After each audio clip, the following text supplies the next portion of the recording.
সরাসরি আপনাদের এই মুহূর্তে ডোরিনা ক্রসিংয়ে নিয়ে যাব। এসআইআর ইস্যুতে ধুন্ধুমার কাণ্ড তৈরি হয়েছে সেখানে।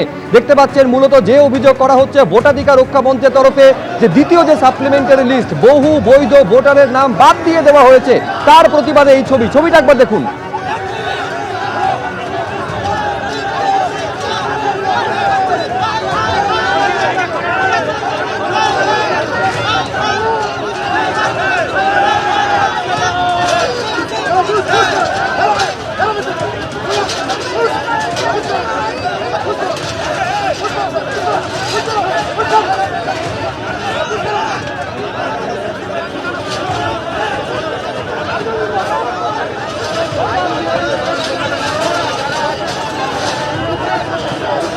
পুলিশের তরফে বিক্ষোভকারীদের আটকানোর জন্য ব্যারিকেড করে দেওয়া হয়েছিল, সেই ব্যারিকেড তুলে দেওয়া হলো। এই মুহূর্তে একেবারে হাতাহাতির পরিস্থিতি তৈরি হয়েছে বিক্ষোভকারীদের সঙ্গে পুলিশের। ছবিটা জানবো সরাসরি হিন্দোলতে আমাদের প্রতিনিধি রয়েছেন। হিন্দোল,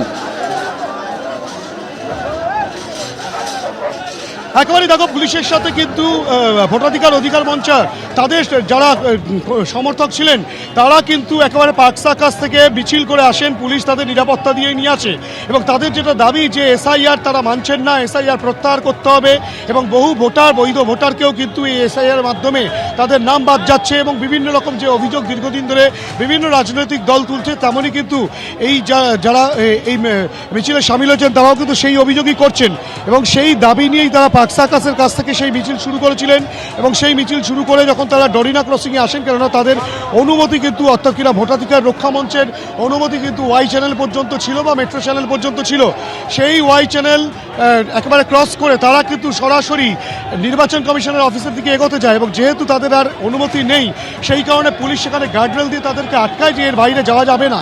এবং পরবর্তী ক্ষেত্রে কিন্তু রীতিমতো যেটা দেখা যায় যে ধুমধুমার পরিস্থিতি, পুলিশের সঙ্গে ধাক্কাধাক্কির পরিস্থিতি তৈরি হয়। একজন পুলিশের ইন্সপেক্টর রয়েছেন, তার হাতেও কিন্তু আঘাত রয়েছে এবং এই যে গোটা ঘটনায় পুলিশ কিন্তু সামাল দেওয়ার চেষ্টা করছে এবং তারা যেটা বলছেন যে এখান থেকে এর বাইরে যাওয়া যাবে না।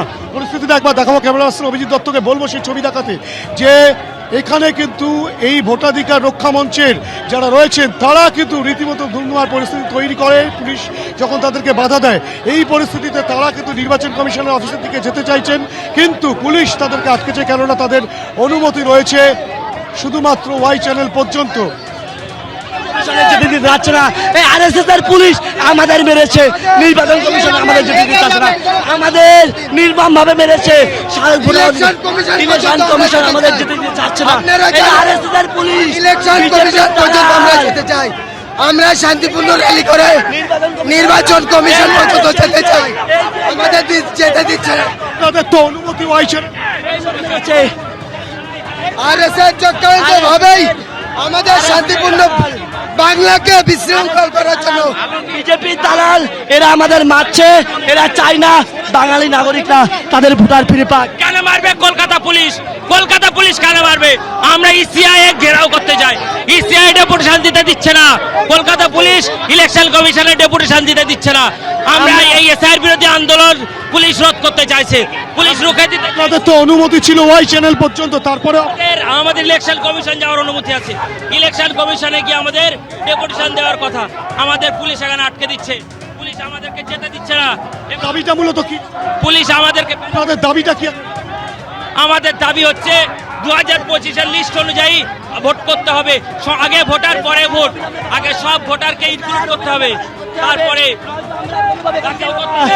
এদের জন্য আমরা লড়াই করছি। এই বাচ্চা এই ধুমধুমার কিন্তু একেবারে লেলিন সরণির যে সংযোগস্থল সেখানটা কিন্তু হচ্ছে পুলিশের সঙ্গে রীতিমতো ধস্তাধস্তির পরিস্থিতি।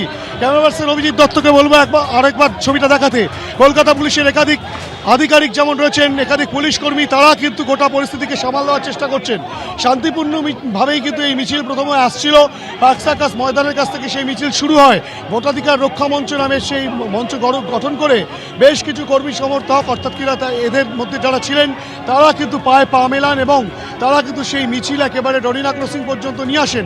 ডরিনা ক্রসিংয়ের কাছে এসে খানিকক্ষণ তারা গোটা রাস্তা অবরুদ্ধ করে দেন, মানববন্ধন তৈরি করেন এবং তাদের যেটা বক্তব্য যে এসআইআরকে ক্যান্সেল করতে হবে এবং এসআইআর প্রক্রিয়া তারা মানছেন না, বহু ভোটারের নাম বাদ দেওয়া হচ্ছে যারা বৈধ ভোটার। এবিপি আনন্দ এগিয়ে থাকে, এগিয়ে রাখে।